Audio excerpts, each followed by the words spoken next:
Yo, so this is my NS Bikes 2018 Black Splash Decade. So I'll start up with the forks, the Marzoochi 100mm slopes. Then we're going to go to the Gusset S2 bar and stem combo, running the BMX lever with SENSUS ODI grips. Possibly the best grips out there, so good. We're running the Halo front and back Chaos rims with the Halo Super Drive hub. Gusset halflink chain with the Raceface sprocket cranks with Gusset S2 pedals.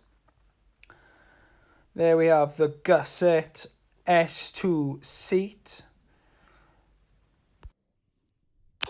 So here we have my Shadow City gyro on here.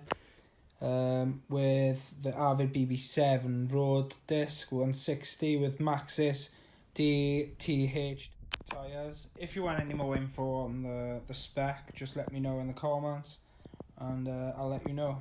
Cheers.